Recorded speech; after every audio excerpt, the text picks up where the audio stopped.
ನಮಸ್ತೆ ಸ್ನೇಹಿತರೆ, ಎಲ್ಲರಿಗೂ ಕಲಿಕೆ ಮಂಟಪ ಯೂಟ್ಯೂಬ್ ಚಾನಲ್ಗೆ ಸ್ವಾಗತ. ಈಗಾಗಲೇ 2024-25ನೇ ಸಾಲಿನ ಬಸ್ ಪಾಸ್ ವಿದ್ಯಾರ್ಥಿ ಬಸ್ ಪಾಸ್ಗಳಿಗೆ ಅರ್ಜಿಗಳು ಸ್ಟಾರ್ಟ್ ಆಗಿದೆ. ಯಾರ್ಯಾರು ವಿದ್ಯಾರ್ಥಿ ಬಸ್ ಪಾಸ್ಗೆ ಅಪ್ಲಿಕೇಶನ್ ಹಾಕ್ಬೇಕು ಅಂತಿದ್ದೀರೋ ಅವರು ಯಾವ ತರ ಅಪ್ಲಿಕೇಶನ್ ಹಾಕ್ಬೋದು ಸ್ಟೆಪ್ ಬೈ ಸ್ಟೆಪ್ ಈ ವಿಡಿಯೋದಲ್ಲಿ ತೋರಿಸಿದೀವಿ. ಫಸ್ಟ್ ನಿಮ್ದು ಯಾವ್ದಾದ್ರು ಒಂದು ಬ್ರೌಸರ್ ಗೂಗಲ್ಗೆ ಹೋಗಿ ಅಲ್ಲಿ ಸರ್ಚ್ ಬಾರ್ ಅಲ್ಲಿ ಸೇವಾ ಸಿಂಧು ಅಂತ ಟೈಪ್ ಮಾಡಿ. ಸೇವಾ ಸಿಂಧು ಅಂತ ಟೈಪ್ ಮಾಡಿದ್ರೆ ನಿಮಗೆ ಒಂದು ಇಂಗ್ಲಿಷ್ ಅಲ್ಲಿ ಒಂದು ಸೇವಾ ಸಿಂಧು ಮತ್ತೆ ಕನ್ನಡದಲ್ಲಿ ಒಂದು ಸೇವಾ ಸಿಂಧು ಅಂತ ಬರುತ್ತೆ. ಇಂಗ್ಲಿಷ್ ಸೆಲೆಕ್ಟ್ ಮಾಡ್ಕೋಬೇಡಿ, ಕನ್ನಡದಲ್ಲಿ ಬರುತ್ತಲ್ಲ ಸೇವಾ ಸಿಂಧು ಅಂತ, ಆ ಕನ್ನಡದಲ್ಲಿ ಬರುವಂತ ಸೇವಾ ಸಿಂಧುನ ಸೆಲೆಕ್ಟ್ ಮಾಡ್ಕೊಳ್ಳಿ. ಆಗ ನಿಮ್ಗೊಂದು ಸೇವಾ ಸಿಂಧುದ ಒಂದು ಪೋರ್ಟಲ್ ಓಪನ್ ಆಗುತ್ತೆ. ಆ ಪೋರ್ಟಲ್ ಅಲ್ಲಿ ನಿಮಗೆ ವಿದ್ಯಾರ್ಥಿ ಬಸ್ ಪಾಸ್ಗೆ ಅಂತಾನೆ ಒಂದು ಸಪ್ರೇಟ್ ಆಪ್ಷನ್ ಕೊಟ್ಟಿದ್ದಾರೆ ನೋಡಿ. ಆ ವಿದ್ಯಾರ್ಥಿ ಬಸ್ ಪಾಸ್ ಅಂತ ಕೊಟ್ಟಿದಾರಲ್ಲ, ಅದರಲ್ಲಿ ಬೇರೆ ಬೇರೆ ಕರ್ನಾಟಕದ ಬೇರೆ ಬೇರೆ ವಿಭಾಗದ ಸ್ಟೂಡೆಂಟ್ಸ್ ಗಳಿಗೆ ಬೇರೆ ಬೇರೆ ಇದು ಆಪ್ಷನ್ ಕೊಟ್ಟಿದ್ದಾರೆ. ಅದನ್ನ ಕ್ಲಿಕ್ ಮಾಡಿದ್ರೆ ನಿಮಗೆ ಒಂದು ಲಾಗಿನ್ ಐಡಿ ಮತ್ತೆ ಪಾಸ್ವರ್ಡ್ ಹಾಕಿ ಅದನ್ನ ಲಾಗಿನ್ ಆಗ್ಬೇಕು. ನಿಮ್ಮ ಹತ್ರ ಆಗ್ಲೇ ಪಾಸ್ವರ್ಡ್ ಇದ್ರೆ ಪಾಸ್ವರ್ಡ್ ಹಾಕಿ ಲಾಗಿನ್ ಆಗ್ಬೋದು. ಇಲ್ಲ ರಿಜಿಸ್ಟರ್ ಆಗಿಲ್ಲ ಅಂದ್ರೆ ಹೊಸದಾಗಿ ರಿಜಿಸ್ಟರ್ ಆಗೋಕ್ಕೂ ಕೆಳಗಡೆ ರಿಜಿಸ್ಟ್ರೇಷನ್ ಆಪ್ಷನ್ ಕೊಟ್ಟಿರ್ತಾರೆ. ರಿಜಿಸ್ಟರ್ ಆಗಿ ಆಮೇಲೆ ಲಾಗಿನ್ ಆಗ್ಬೋದು. ಮುಂಚೆ ನಿಮ್ಮ ಹತ್ರ ಯೂಸರ್ ಐಡಿ ಪಾಸ್ವರ್ಡ್ ಇದ್ರೆ ಸೇವಾ ಸಿಂಧುದು ಯೂಸರ್ ಐಡಿ ಬಂದು ನಿಮ್ದು ಮೊಬೈಲ್ ನಂಬರ್ ಅಥವಾ ಇಮೇಲ್ ಐಡಿ ಇರುತ್ತೆ. ಪಾಸ್ವರ್ಡ್ ನ ಅಪ್ಲೈ ಮಾಡಿ ಅಲ್ಲಿ ಕೆಳಗಡೆ ಒಂದು ಕ್ಯಾಪ್ಚಾ ಕೋಡ್ ಕೊಟ್ಟಿರ್ತಾರೆ. ಆ ಕ್ಯಾಪ್ಚಾ ಕೋಡ್ ನ ಎಂಟ್ರಿ ಮಾಡಿ ಲಾಗಿನ್ ಆಗ್ಬೋದು. ಲಾಗಿನ್ ಆದಾಗ ನಿಮಗೆ ಈ ತರದೊಂದು ಪೋರ್ಟಲ್ ಓಪನ್ ಆಗುತ್ತೆ, ವಿಂಡೋ ಓಪನ್ ಆಗುತ್ತೆ. ಇದರಲ್ಲಿ ನೋಡಿ ಅಪ್ಲೈ ಫಾರ್ ಸರ್ವಿಸಸ್ ಅಂತ ನಿಮಗೆ ಒಂದು ಲೆಫ್ಟ್ ಸೈಡ್ ಅಲ್ಲಿ ಒಂದು ಆಪ್ಷನ್ ಇರುತ್ತೆ. ಅದ್ರ ಮೇಲೆ ಕ್ಲಿಕ್ ಮಾಡಿದ್ರೆ ಬೇರೆ ಬೇರೆದ್ ಬರುತ್ತೆ. ಅಂದ್ರೆ ನಿಮಗೆ ಬಸ್ ಪಾಸ್ ಅಲ್ಲಿ ಏನಾದ್ರು ಕರೆಕ್ಷನ್ ಮಾಡಿಸ್ಬೇಕಿದ್ರೆ, ಹೊಸದಾಗಿ ಬಸ್ ಪಾಸ್ ಅಪ್ಲಿಕೇಶನ್ ಹಾಕ್ಬೇಕಿದ್ರೆ ಬೇರೆ ಬೇರೆ ಆಪ್ಷನ್ ಇರುತ್ತೆ. ನೀವ್ ಇದ್ರಲ್ಲಿ ಹೊಸ ಬಸ್ ಪಾಸ್ ಅಪ್ಲಿಕೇಶನ್ ಅಂತ ಆಪ್ಷನ್ ಇರುತ್ತಲ್ಲ, ಲಾಸ್ಟ್ ಅಲ್ಲಿ ಇದೆ ನೋಡಿ 6th ಒನ್, ಅದನ್ನ ಸೆಲೆಕ್ಟ್ ಮಾಡ್ಕೊಂಡ್ರೆ ಈ ತರ ಒಂದು ವಿಂಡೋ ಓಪನ್ ಆಗುತ್ತೆ. ಇಲ್ಲಿ ನೀವು ಬಸ್ ಪಾಸ್ ಅಪ್ಲೈ ಮಾಡಕ್ಕೆ ಒಂದು ಡಿಕ್ಲರೇಷನ್ ಫಾರ್ಮ್, ಕಾಲೇಜ್ ಅಥವಾ ಸ್ಕೂಲಿಂದ ಸೈನ್ ಮಾಡಿಸ್ಕೊಂಡಿರೋ ಅಂತ ಒಂದು ಬಸ್ ಪಾಸ್ ಫಾರ್ಮ್ ಬರುತ್ತೆ. ಆ ಫಾರ್ಮ್ ನ ಅಪ್ಲೋಡ್ ಮಾಡ್ಬೇಕು ನೀವು ಬಸ್ ಪಾಸ್ ಮಾಡಿಸುವಾಗ. ಅದಕ್ಕೆ ಮುಂಚೆ ಫಸ್ಟ್ ನೀವು ಈ ಏನು ಫಾರ್ಮ್ ಇದೆ ಅದನ್ನ ಡೌನ್ಲೋಡ್ ಮಾಡ್ಕೊಂಡು ಫಿಲ್ ಮಾಡಿ ಕಾಲೇಜಿಂದ ಸೀಲು ಸೈನು ಹಾಕ್ಸ್ಕೊಂಡು ಸ್ಕ್ಯಾನ್ ಮಾಡಿ ರೆಡಿಯಾಗಿ ಇಟ್ಕೊಂಡಿರಿ. ಆಮೇಲೆ ಅಲ್ಲಿ ಒಂದು ಟ್ಯಾಬ್ ಓಪನ್ ಆಗಿತ್ತಲ್ಲ, ಅಲ್ಲಿ ಅದು ನೀವು ಅಪ್ಲಿಕೇಶನ್ ನ ಡೌನ್ಲೋಡ್ ಮಾಡ್ಕೊಂಡ್ಮೇಲೆ ಕೆಳಗಡೆ ಪ್ರೊಸೀಡ್ ಟು ಅಪ್ಲೈ ಅಂತಿದೆ ನೋಡಿ. ಆ ಪ್ರೊಸೀಡ್ ಟು ಅಪ್ಲೈ ಮೇಲೆ ಕ್ಲಿಕ್ ಮಾಡಿದ್ರೆ ಓಪನ್ ಆಗುತ್ತೆ. ಅಲ್ಲಿ ಫಸ್ಟ್ ಏನ್ ಬಂತು, ಸಿಟಿಸನ್ಶಿಪ್, ಇಂಡಿಯನ್ ಸಿಟಿಸನ್, ನಿಮ್ಮ ಇನ್ಸ್ಟಿಟ್ಯೂಷನ್ ಲೊಕೇಟೆಡ್ ಇನ್ ಕರ್ನಾಟಕನ ಅಥವಾ ಔಟ್ಸೈಡ್ ಕರ್ನಾಟಕನ, ಕರ್ನಾಟಕ. ನೆಕ್ಸ್ಟ್ ನಿಮ್ದು ಆಧಾರ್ ಕಾರ್ಡ್ ನಂಬರ್ ನ ಎಂಟ್ರಿ ಮಾಡಿ. ನಿಮ್ಮ ಆಧಾರ್ ಕಾರ್ಡ್ ನಂಬರ್ ಹಾಕಿದಾಗ ನಿಮಗೆ ಆಧಾರ್ ಲಿಂಕ್ ಆಗಿರೋ ಫೋನ್ಗೆ ಒಂದು OTP ಬರುತ್ತೆ. ಆ OTP ನ ನೀವು ಇಲ್ಲಿ ಎಂಟ್ರಿ ಮಾಡ್ಬೇಕಾಗತ್ತೆ.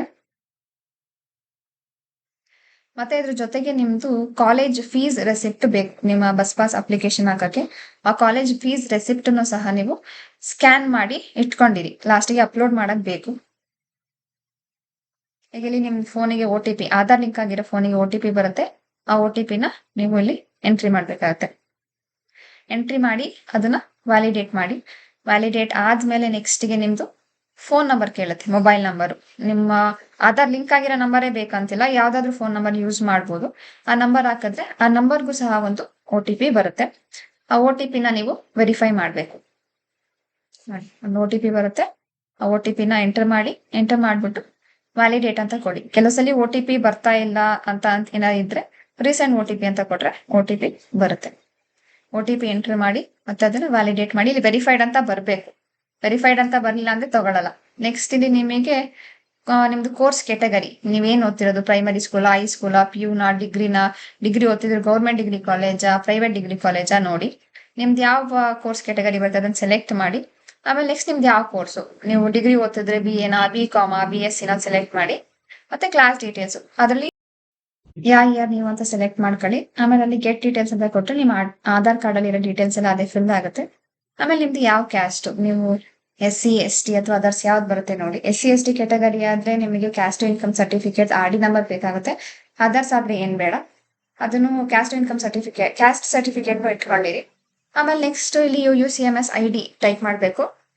ನಿಮ್ದು ಕಾಲೇಜ್ ರಿಜಿಸ್ಟ್ರೇಷನ್ ನಂಬರು ಅದನ್ನ ಟೈಪ್ ಮಾಡಿಸಿದ ತಕ್ಷಣ ನಿಮ್ ಕಾಲೇಜ್ ಡೀಟೇಲ್ಸ್ ಅನ್ನ ಸಹ ಅದೇ ಆಟೋ ಫಿಲ್ ಆಗುತ್ತೆ. ಗೌರ್ಮೆಂಟ್ ಡಿಗ್ರಿ ಕಾಲೇಜ್ ಅಥವಾ ಸ್ಕೂಲಲ್ಲಿ ಓದ್ತಿರೋ ಮಕ್ಳಿಗೆಲ್ಲ ಆದ್ರೆ, ಪ್ರೈವೇಟ್ ಡಿಗ್ರಿ ಕಾಲೇಜ್ ಅವ್ರಿಗೆ ಆಟೋ ಫೆಚ್ ಆಗಲ್ಲ, ನೀವೇ ಅದನ್ನ ಫಿಲ್ ಮಾಡ್ಬೇಕು. ಆಮೇಲೆ ನೆಕ್ಸ್ಟ್ ನಿಮಗೆ ಯಾವ ರೂಟ್ ಡೀಟೇಲ್ಸ್ ಹಾಕ್ಬೇಕು, ಇಲ್ಲೆಲ್ಲ ಆಟೋ ಫಿಲ್ ಆಯ್ತು ಅದೇ ಡೀಟೇಲ್ಸ್. ನೆಕ್ಸ್ಟ್ ನಿಮ್ದು ಟ್ರಾವೆಲ್ ರೂಟ್ ಡೀಟೇಲ್ಸ್ ಹಾಕ್ಬೇಕು. ಇಲ್ಲಿ first the residence address same as ration card ಅಂತಿದೆ. ಎಸ್ ಅಂತಿದ್ರೆ ಎಸ್ ಅಂತ ಹಾಕಿ, ಇಲ್ಲ ಅಂದ್ರೆ ನೋ ಅಂತ ಹಾಕಿ. ನೋ ಅಂತ ಹಾಕಿದ್ರೆ ನಿಮ್ ಡಿಸ್ಟ್ರಿಕ್ಟ್ ಯಾವುದು, ನಿಮ್ಮ ತಾಲೂಕ್ ಯಾವುದು, ನಿಮ್ ಹೋಬ್ಳಿ ಯಾವುದು, ನಿಮ್ಮ ವಿಲೇಜ್ ಯಾವುದು, ಅದನ್ನೆಲ್ಲ ಸೆಲೆಕ್ಟ್ ಮಾಡ್ಕೊಳ್ಳಿ. ಆಮೇಲೆ ನೆಕ್ಸ್ಟ್ ನಿಮ್ದು ಬೋರ್ಡಿಂಗ್ ಪಾಯಿಂಟ್, ಅಂದ್ರೆ ನೀವು ಬಸ್ ಎಲ್ಲಿಂದ ಹತ್ತುತ್ತೀರಾ ಅದನ್ನ ಬೋರ್ಡಿಂಗ್ ಪಾಯಿಂಟ್ ನ ಸೆಲೆಕ್ಟ್ ಮಾಡ್ಕೊಳ್ಳಿ. ಮತ್ತೆ ನಿಯರೆಸ್ಟ್ ಡ್ರಾಪ್ ಪಾಯಿಂಟ್ಸ್ ಅಂದ್ರೆ ನೀವು ಬಸ್ ಎಲ್ಲಿ ಇಳಿತೀರಾ, ಬಸ್ ಹತ್ತದು ಬೋರ್ಡಿಂಗ್ ಪಾಯಿಂಟ್, ಎಲ್ಲಿ ಇಳಿತೀರದು ಡ್ರಾಪ್ ಪಾಯಿಂಟ್. ಆ ಡ್ರಾಪ್ ಪಾಯಿಂಟ್ ನ ಸೆಲೆಕ್ಟ್ ಮಾಡ್ಕೊಳ್ಳಿ. ಅಕಸ್ಮಾತ್ ಅದ್ರಲ್ಲಿ ಇಲ್ಲ ಅಂದ್ರೆ ನೀವು ಅದನ್ನ ಅದರ್ಸ್ ಅಂತ ಹಾಕಿ ನಿಮ್ಮ ಡ್ರಾಪಿಂಗ್ ಪಾಯಿಂಟ್ ನ ಅಥವಾ ಬೋರ್ಡಿಂಗ್ ಪಾಯಿಂಟ್ ಅನ್ನ ನೀವೇ ಟೈಪ್ ಮಾಡ್ಬೋದು. ನೆಕ್ಸ್ಟ್ ಬೋರ್ಡಿಂಗ್ ಪಾಯಿಂಟ್ ಮತ್ತೆ ಡ್ರಾಪ್ ಪಾಯಿಂಟ್, ನಿಮ್ದು ನಿಯರೆಸ್ಟ್ ಬೋರ್ಡಿಂಗ್ ಪಾಯಿಂಟ್ಸ್ ಮತ್ತೆ ಡ್ರಾಪ್ ಪಾಯಿಂಟ್ಸ್ ಸೆಲೆಕ್ಟ್ ಆದ್ಮೇಲೆ ಮಾರ್ಗ ಬದಲಾವಣೆ ಎಲ್ಲಿ ಆಗುತ್ತೆ ನಿಮ್ದು ಅಂತ ಕೇಳುತ್ತೆ. ಆ ಮಾರ್ಗ ಬದಲಾವಣೆ ನೀವು ಅದನ್ನ ಡ್ರಾಪ್ ಪಾಯಿಂಟ್ಸ್ ನ ನೀವು ಅದನ್ನ ಟೈಪ್ ಮಾಡಿ ಬರೀಬಹುದು.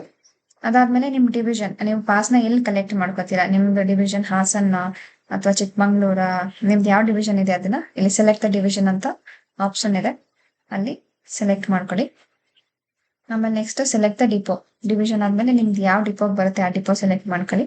ಮತ್ತೆ ನೀವು ಪಾಸ್ ನ ಎಲ್ಲಿ ಕಲೆಕ್ಟ್ ಮಾಡ್ಕೋತೀರಾ ಆ ಕೌಂಟರ್ನ ಸಹ ಸೆಲೆಕ್ಟ್ ಮಾಡ್ಕೊಳ್ಳಿ. ನೆಕ್ಸ್ಟ್ ಅಲ್ಲಿ ಕೆಳಗಡೆ ಕ್ಯಾಪ್ಚಾ ಕೋಡ್ ಇರುತ್ತೆ, ಆ ಕ್ಯಾಪ್ಚಾ ಕೋಡ್ ನ ಎಂಟ್ರಿ ಮಾಡಿ ಸಬ್ಮಿಟ್ ಕೊಡಿ. ಅದಾದ್ಮೇಲೆ ನಿಮಗೆ ಮುಂಚೆನೆ ಸ್ಕ್ಯಾನ್ ಮಾಡಿ ಇಟ್ಕೊಂಡಿದ್ರಲ್ಲ ನಿಮ್ದು ಡಿಕ್ಲರೇಷನ್ ಫಾರ್ಮ್, ಅದೇ ಕಾಲೇಜಲ್ಲಿ ಪ್ರಿನ್ಸಿಪಲ್ ಕೈಲಿ ಸೀಲು ಸೈನ್ ಹಾಕ್ಸ್ಕೊಂಡ್ ಬಂದಿರೋಂಥ ಫಾರ್ಮ್, ಅದು ಮತ್ತೆ ಫೀಸ್ ರಿಸಿಪ್ಟ್ ನ ಅಪ್ಲೋಡ್ ಮಾಡ್ಬೇಕು. ಅದ್ ಮಾಡೋಕ್ಕಿಂತ ಮುಂಚೆ ಒಂದ್ಸಲಿ ಸಬ್ಮಿಟ್ ಕೊಡೋಕ್ಕಿಂತ ಮುಂಚೆ ನಿಮ್ ಡೀಟೇಲ್ಸ್ ಎಲ್ಲ ಸರಿಯಾಗಿದೆಯಾ ಅಂತ ಒಂದ್ಸಲಿ ಚೆಕ್ ಮಾಡ್ಕೊಂಡು ಆಮೇಲೆ ಅಲ್ಲಿ ಅಟ್ಯಾಚ್ ಅನೆಕ್ಷರ್ ಅಂತ ಇರುತ್ತೆ, ಅದನ್ನ ಕ್ಲಿಕ್ ಮಾಡಿದ್ರೆ ಇಲ್ಲಿ ನೀವು ಡಿಕ್ಲರೇಷನ್ ಫಾರ್ಮ್ ಮತ್ತೆ ಫೀಸ್ ರಿಸಿಪ್ಟ್ ನ ಅಪ್ಲೋಡ್ ಮಾಡ್ಬೇಕು. ನೀವು ಮುಂಚೆನೆ ಏನ್ ಸ್ಕ್ಯಾನ್ ಮಾಡಿ ಇಟ್ಕೊಂಡಿದ್ರಲ್ಲ ಅದನ್ನ ಸೆಲೆಕ್ಟ್ ಮಾಡಿ JPG ಫಾರ್ಮ್ಯಾಟ್ ಅಥವಾ PDF ಫಾರ್ಮ್ಯಾಟ್ ಎರಡರಲ್ಲೂ ಅಪ್ಲೋಡ್ ಮಾಡ್ಬೋದು. JPG ಫಾರ್ಮ್ಯಾಟ್ ಅಲ್ಲಿ ಸ್ಕ್ಯಾನ್ ಮಾಡಿ ಇಟ್ಕೊಂಡಿರೋದನ್ನ ಫೀಸ್ ರಿಸಿಪ್ಟ್ ಮತ್ತೆ ಡಿಕ್ಲರೇಷನ್ ಫಾರ್ಮ್ ಎರಡನ್ನು ಅಪ್ಲೋಡ್ ಮಾಡಿ ನೆಕ್ಸ್ಟ್ ಸೇವ್ ಅನೆಕ್ಷರ್ ಅಂತ ಕೊಟ್ರೆ ನಿಮ್ಮ ಏನು ಅಟ್ಯಾಚ್ ನೆಕ್ಸ್ಟ್ ನಿಮ್ ಡಾಕ್ಯುಮೆಂಟ್ಸ್ ಎಲ್ಲ ಅಪ್ಲೋಡ್ ಆಗಿರುತ್ತೆ. ಫೈನಲ್ ಸಬ್ಮಿಟ್ ಕೊಟ್ರೆ ಅಪ್ಲಿಕೇಶನ್ ಸಬ್ಮಿಟ್ ಆಗುತ್ತೆ. ಆ ಸಬ್ಮಿಟ್ ಆಗಿರೋ ಅಪ್ಲಿಕೇಶನ್ ಫಾರ್ಮ್ದು ಒಂದು ಪ್ರಿಂಟ್ ತೆಗೆದು ಇಟ್ಕೊಳ್ಳಿ. ಈ ವಿಡಿಯೋ ನಿಮಗೆ ಉಪಯೋಗ ಆಗಿದೆ ಅಂತ ಅನ್ಕೋತೀನಿ. Thank you.